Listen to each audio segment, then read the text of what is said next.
Hello and a warm welcome to Federal special program Capital Beat. You mustn't have ever heard of any governor in the history of independent India who has been so outspoken to the extent that he has questioned his own government which has appointed him.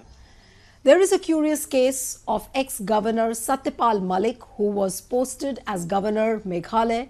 Before that, he was in J&K when abrogation of Article 370 happened. Before that, he was in Goa, then Orissa, in Bihar. But he is generally known as a man who has questioned BJP on important matters. He has spoken against the Prime Minister. He's questioned Amit Shah during the farmers' unrest. He was the most outspoken man sitting within the BJP ranks. On this special program today, we have with us ex-governor Satya Pal Malik. I welcome you, sir, on the program. Thank you. So my first question to you is that you retired as Meghalaya governor in the month of October. From October, this is now April, your security has been downgraded. There was a threat perception against you, and that people could attack you. There were reports that Pakistan is sending sharpshooters. But even then, your security has been downgraded from Z plus security to now you just have one PSO. Do you really call this as vendetta politics? I don't say like this, but yes, when I left Srinagar, before that the committee, advisory committee to the governor wrote a letter to center that he has got a serious threat perception, threat from Pakistan and from local militants. So he should be provided with a government accommodation plus Z plus security. But now I have got only one PSO. And you still haven't been allotted a government accommodation So officially? just forget about it. I'm in accommodation for which I am paying. But why do you think the government has not taken note of these important things? They are behaving like kings. Its government is not democratic. They don't have any norms about such things. But Mr. Malik, you've time and again you've spoken against the Prime Minister. You've spoken against Amit Shah. You've spoken also during the farmers' unrest. Do you think that you're paying the price for being so outspoken, as No. unlike many other governors? Yes, Amit Shah, I have never spoken against Amit Shah. I have got great respect for Mr. Amit Shah. He was very kind to me. But yes, the Prime Minister was very angry with me on this question of farmers. Maybe that is in his mind. But from where did your bitterness with the BJP begin? Because you were sent to Bihar as the governor in 2017. I have no bitterness with BJP or even with PM. On issues I differed, which were very near to my heart. I worked with Chaudhry Charan Singh. I came to politics through farmers' movement. So when I saw that this is being done to the farmers, they are sitting on roads since last 6-7 months and 700 farmers died, then I felt that I should not sit in Rajbhavan. If need be, you leave it and take this issue to the Prime Minister. Then I took an appointment and went to see him. When I was in Goa and I was hosting a 15th August party, some officials were there, I was moving and meeting them. Coast Guard people were standing there. They took me aside and said, look, our ship is there. What happened? We have got a feedback that from Karachi, they'll come by sea and attack you today. The threat is very real. After you helped them with the abrogation of Article 370. Yeah. But what is Not your... only that, I dissolved the assembly. If assembly was not dissolved, then Mehbooba would have been the chief minister and abrogation will never happen. No, but Article 370 has been BJP's one of the core agendas. Core agenda. And you actually helped BJP in fulfilling one of their core agendas. Yeah. So rather than being thankful, and just because you differed with BJP on certain policies, you are paying the price. And this is vendetta politics purely. No, actually his anger came when I spoke about the farmers. And then certain utterances of mine that he was arrogant, he was this, that. Nobody can say such things to him. So the choice was with you. You could have chosen to keep quiet, or Of and just course, because you spoke. I would have been very comfortable. Do you have any regrets? No, I don't. I thought for 10 days before speaking on farmers. But I remembered a saying of Chaudhry Charan Singh. I have worked with him for 10, 15 years. He said, Satpal, when an issue of your classes comes, then don't compromise and lose whatever you have. But you never get this feeling that, oh, I wish I would have just remained silent. Probably I would have had a more comfortable life. No, but I decided on my own, and I was convinced that I have done a right thing. You lose here, you gain somewhere else. Among farmers, I am so much of demand, I can't tell you. Every month, 10, 15 public meetings I am attending. And on this, you are traveling across the country. Yeah. What is your feeling? You've been the governor in Bihar, you've been in Orissa, you've been in Meghalaya, you've been in J&K. Generally, the ruling dispensation expects the governors to be a kind of a rubber stamp. They should not be speaking against. They should have a written script, which should be spoken by the governor. And exactly that's what Modi government was expecting out of you as well. Yes, they might be expecting it from me, but I never behaved like that. On various issues, I differed with them and I behaved differently. So you basically are saying that just because you took an open stand on issues which mattered to you, for the issues over which you felt from within your heart, those were the issues with which BJP didn't agree quite, and that's the price. Don't bring BJP. BJP was nowhere. BJP never said anything to me. Even RSS never said anything to me. Do this or do that. Right.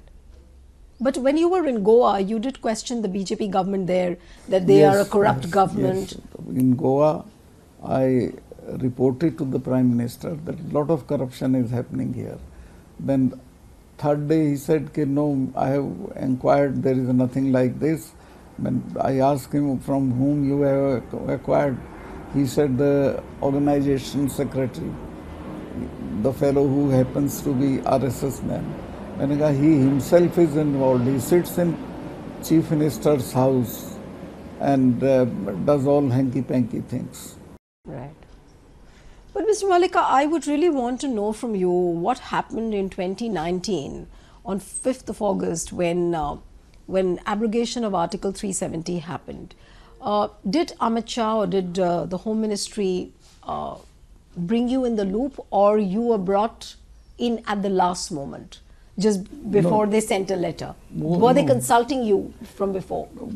They did not consult me that we are going to do this on that date or what. But when they did it, they just talked to me. And this was like how many days before?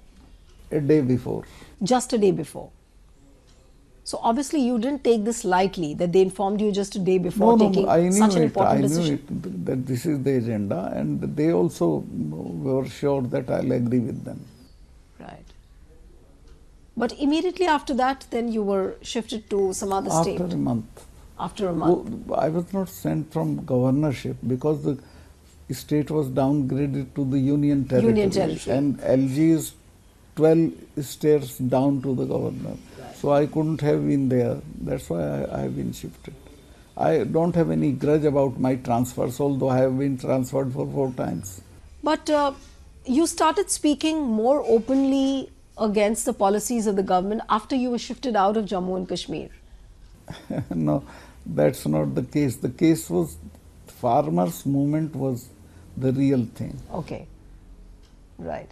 So when the farmers' agitation started, it was then that you took a decision that now you need to speak up. For 3-4 months I did not react, but when the news were coming that they are not talking to them and they are dying on road, 700 of them died. Even if a dog dies, they sent condolence letter for that, and for them they are not saying anything. Then I reacted. You did go and meet the Prime Minister. What was Prime Minister's attitude at that point of time? That is personal between him and me. I should not say anything, but yes, he was not very receptive. But there were reports, in media reports, in which apparently you did mention the fact that he was very arrogant, he was very rude. Is it true? No, he was not rude at all, but yes, he was, he poo-pooed the matter, nothing, they will go away, this, that, don't worry, sort of thing. Do you think the Prime Minister is a good listener, or he just does what he wants? What is your assumption about him? I should not say anything because I'm writing a book. In that I'll write. Okay, so you don't want to reveal much for the media. It's not proper for me to say personal things. Although everybody knows how's he. I have been his great fan when he was in Gujarat. I was great supporter of him. But when he came to Delhi, he was a changed man.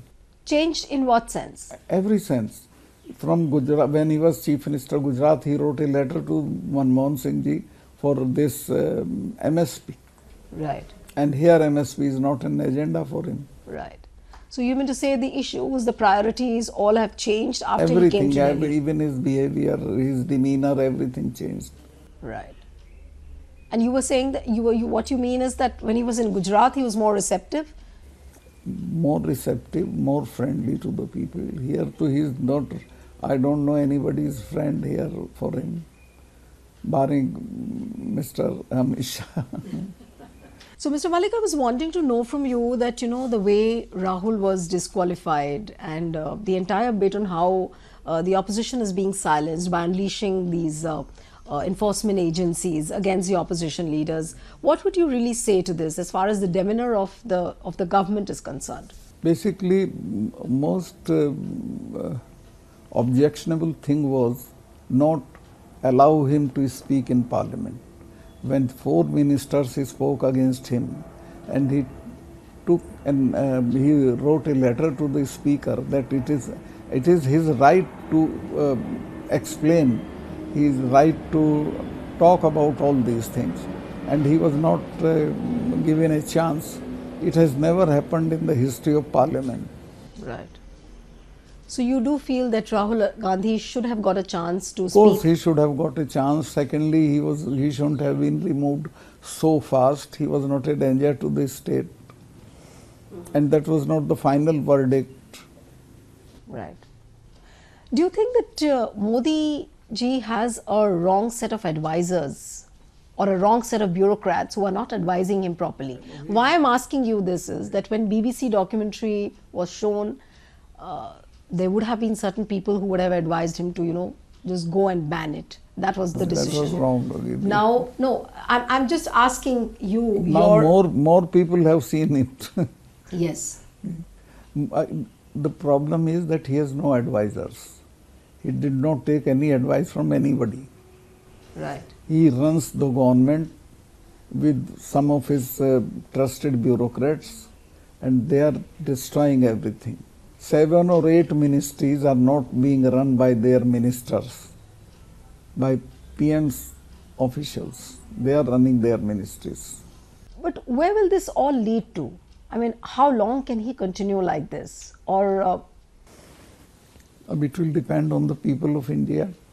How long will they allow him to do this? I think after 2024 it will not happen. So you mean to say that 2024 will be a tough going for BJP? Tough going, they'll be finished. But what makes you say this so confidently? I am going to the people in every month, 8 or 10 public meetings I am attending. People are coming to listen to me, then they interact with me. They are fed up of this government. Issues they are not talking, unemployment, mehengai, corruption, on no issue they are discussing. They are discussing frivolous issues, and then this Adani has gone deep down to the people. No, but Mr. Malik, if you look at the history of the state elections, they are winning elections after elections. Look at what happened in Northeast. I mean, come what may, they are forming the government in the states. Northeast, just I'm telling you, in Nagaland they are the their smaller partner is somebody else's victory. In Tripura, they have reduced their vote and hardly they have won. In Meghalaya, both of them, they went there and canvassed, and they were 3 seats, they got 2. Where they win? But if you talk to the people, and there is a general perception that people feel that Modi ka koi vikalp nahi hai, Modi doesn't have an alternative, and even if you look at the opposition leaders, who the leader will be, they are not very clear. Opposition still is not very clear with the kind of roadmap they will take, I've seen many parliament elections when change happened. Actually, when people want to overthrow the government, they overthrow. Whosoever will come, it will be decided later. That's not the issue. But which factor do you think will potently go against Modi in 2024? If you're so confident, you're saying that BJP will not come back to power in 2024, which factor will work against Modi? One is Mehngai. Okay. Second, his attitude. He has spoken so many things जिनका कोई नतीजा नहीं निकला, and people they don't believe him now. But what about those tall campaigns which are being put up by IT cell saying that Modi hai to mumkin hai, there is no alternative for Modi? It doesn't go down deep down among the common people. It's all urban phenomena. No, but when the message goes out through social media, it does reach the masses. Look at what happened recently, that he is the biggest contender for the Nobel Prize. But ultimately what happened? Everybody knew what was Should I tell you? All these ASHA workers and their assistants, they have been told by Haryana government that you please on your phone you vote for Prime Minister. It's all managed. And what if BJP doesn't manage or is not able to manage, you feel that BJP will win? Let me discuss with you state to state. Punjab, they won't get even 2 seats. Haryana, they will get 1 or 2 seats. Rajasthan, they will get 1/3 only. Madhya Pradesh. Rajasthan does have a revolving pattern. If Congress. That's for MLA. Right. And if they don't project Vasundhara, there will be nowhere there. In Madhya Pradesh, they will lose. They lost in last elections also. Then they did this defections, and it's only UP and Maharashtra also. They are not winning. You have seen the by-elections also. Right. West Bengal, they will not win. So if they come down to 200, there will be revolt in party itself. So if I go purely by your calculations and by what you are saying, so is this the reason of Prime Minister's biggest insecurity, and is it because of this insecurity that he's taking these desperate measures? He knows it. He knows it. That's very difficult for him to come back. And this is out of insecurity he's taking these desperate measures? Yes, 100%. But what about you, sir? Well, like when farmers' unrest was there, when farmers' agitation was there, when your tenure as Meghalaya governor was ending, people were thinking that apparently you will join Jayant Chaudhary's party, Rashtriya Lok Dal. There were a lot of reports. People from Samajwadi Party also had contacted you. So you're not thinking of joining? Because I have worked with Mulayam Singh, and I have worked with Jayant's father and his grandfather. So I have got a soft corner for them. For them, I will converse for them also. I'll be free. I'll not join any party. I'll not contest any election. But yes, my suggestion to them is, to all the opposition leaders, that your unity will never happen because everybody is Prime Minister's candidate. So you've done what VP Singh did, put one candidate against one. If opposition put one candidate against BJP candidate, BJP will be defeated. But if opposition is not able to do that, then what happens? Opposition unity, you said, will never happen. That will not if happen. They don't adopt the formula which you said. So if that is not able to happen, then obviously BJP will win then. They have agreed to this. Most of them. I have talked to them. So, no, but we do see different voices from the opposition also, that third front, then there'll be a regional front. Different fronts are being talked about right now. You might have seen they are not talking it of late. third front thing or fourth. Abhi to Mamta was not coming with them. Now she has also come there. So according to you, you are saying that the opposition leaders, they are all in sync and they are running in a direction which will suit them for 2024. One versus one will happen, and that is the end of BJP. But why are you not interested in contesting elections? First, I don't have much money to spend. I don't have any money to spend. Second thing, my age, I have seen so much.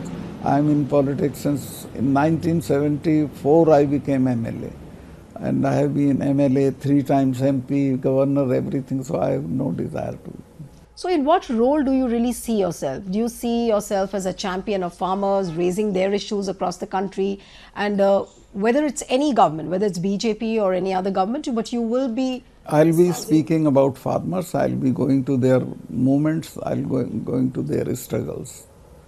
You've spoken about a number of factors, but 2023 for BJP talking specifically has not been very easy. Right at the beginning of 2023, we saw this BBC documentary issue, then whole lot of issues, Adani came up, then after Adani it is Rahul's disqualification.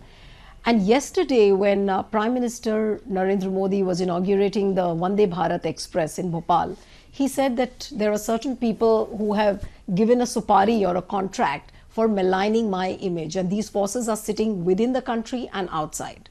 No, he should. How would you really respond to this statement by the Prime Minister? He should think that who's destroying his image. Adani is destroying his image. He cannot be paid by anybody or cannot be given supari because he himself is capable. So the real thing is Mr. Adani. As Bofors was in the case of Rajiv Gandhi. Similar, the impact has gone deep down among people. So you feel that Adani will be Modi's undoing? Of course. And Modi cannot get out of it. Nobody need to destroy his image. And nobody can destroy anybody's image. Image is destroyed by his own actions. So you're clearly saying that it's the Adani issue which will destroy Modi completely. Yeah. There is a meeting of Dalit crowd. Right. And a girl is singing a song. Ye na chai wala hai, na gaay wala hai. Ambani Adani ka ye lagta sala hai. Isne desh bech dala. If such things go to the ground level, then you don't need anybody to destroy his image. But the kind of perception which has been made out that, and the kind of narrative which was evolving that, Adani represents the growth story of India, and if people are speaking against him, then which means that we are puncturing the growth of the India story. In Nuremberg report, you might have said, is there anything in the growth? He has produced not even a alpin, he has done nothing. It's all manipulation of money. But BJP is completely dismissive about this. And they have put everything, I mean the entire onus now is on the Supreme Court panel which will investigate. Not on this, BJPs or RSS, they all are enjoying, they are not bothered. Enjoying in what sense? You said BJP and RSS are enjoying. Enjoying in what sense? Enjoying the fruits of power. In most of the central universities, the vice chancellors were appointed on the basis of their RSS connections, no merit. I was also pressurized by RSS people in Jammu and Kashmir that put this fellow as vice chancellor. I said no, whatever is the merit, जो committee की report होगी, 4 लोग आएंगे, उनमें से जो best होगा उसको रखूंगा. But they have, in all central universities, the people who are not even able to become principal of an inter-college, they are the vice chancellors. So which means that Rahul Gandhi is not wrong when he says that the institutions have been captured, media has been captured. That is correct. These all I am giving you 100% correct information that all central university vice chancellors have been appointed on the basis of their connection with RSS. Sir, you did mention during the course of the interview that you're confident that BJP will not come back to power in 2024. But their agendas like Hindutva, nationalism, these are two big pillars on which BJP is riding high. How is it really being taken by the people? On nationalism, they cannot ride very high, because by bringing this... the Agniveer scheme you're talking about? What do they say? This Agniveer. So much of opposition to this scheme is among the... Because the boys came from the farming community or rural community, and now they will come for 4 years, and then they will become security or... security man or chowkidar somewhere. So nationalism is no issue for them, and they will not brag about it. Second thing is Hindutva. Among North India, Hindu becomes when there is a danga, when there is a riot, he is a Hindu. Otherwise, he is a normal man. But you are saying that there is a certain consolidation which is happening amidst the opposition, and you compared it with Bofors. But when Bofors happened, you had a lot of people like you who were rallying around VP Singh. But we don't see that kind of a rallying around currently when people talking about Adani. That is coming because Mamta was not in favor of this opposition unity, and ultimately she came to it. All of them will come. Are you saying that Rahul's disqualification is the starting point of a bigger consolidation of the opposition? For Rahul, it's for the way the government is behaving. Right. They are not allowing people to speak in parliament. They are disrupting by being opposition. You are not opposition, you are ruling party, and you are not allowing parliament to function. So all these things are affecting people. Okay, my last question to you is that what will be that one piece of advice, since you are saying that you were a big fan of Narendra Modi? Of course I was when he was in Gujarat. And you say you're still a fan of Narendra Modi? No, personally though I have no any bad feeling for him. But what would be that one piece of advice you would want to give him? To listen to people. Thank you, Mr. Malik. Thank you so much for coming on The Federal. And one appeal to the viewers who are watching this interview, send us your feedback, subscribe to our channel, stay tuned. Thank you so much.